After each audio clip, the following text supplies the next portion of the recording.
Good morning sir, my name is Krishna.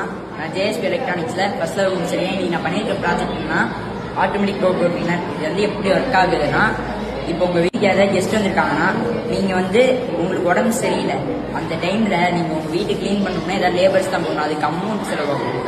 அந்த மாதிரி daily செலவு பண்ணும்போது உங்களுக்கு மந்த்லி அதுக்காக ஒரு அமௌண்ட்டை ஒதுக்குற மாதிரி இருக்கும். அது போல் இந்த மாதிரி ஒரு ரோபோட்டை செஞ்சு வச்சுட்டா நமக்கு வேல்யூ மிச்சமாகும்.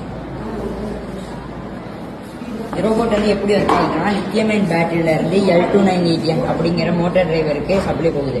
அதுல இருந்து ESP8266 அப்படிங்கிற மோட்டார் டிரைவருக்கு சப்ளை போகுது. மோட்டார் டிரைவர் வந்து ஐசியில் ஒர்க் ஆகுது. இது வந்து எதுக்குன்னா இன்டர்நெட் கனெக்ஷன் மூலியமா ஒர்க் ஆகுது. இன்டர்நெட் வந்து இந்த போர்டுக்கு இன்டர்நெட் கனெக்ஷன் கொடுத்துட்டோம்னா உலகத்தில் இருக்க எங்கேருந்து வேணால் ஆக்டிவேட் கொடுத்துருக்காங்க. இந்த போர்டு வந்து மூவ் ஃபார்வர்ட் அப்படிங்கிற கமாண்ட் கொடுத்தா 3 கீர் மோட்டார்ஸும் அதை அப்சர்வ் பண்ணி முன்னாடி போகும். அது மட்டும் இல்லாமல் இதில் ஒரு டிசி மோட்டார் அட்டாச் பண்ணியிருக்கோம். இந்த டிசி மோட்டார் எதுக்குன்னா கீழே வந்து மாப் ஃபிட் பண்ணியிருக்கோம். அந்த மாப் சுத்த வைக்கிறதுக்காக இந்த டிசி மோட்டார் ஒர்க் பண்ணுறோம். அது மட்டும் இல்லாமல் வாட்டர் பம்ப் ஒன்று செட் பண்ணியிருக்கோம். இது எதுக்குன்னா வாட்டரை வந்து சட் பண்ணி ஸ்ப்ரிங்க்லிங் மெத்தடில் கீழே வர வைக்கிறதுக்காக இந்த வாட்டர் பம்ப்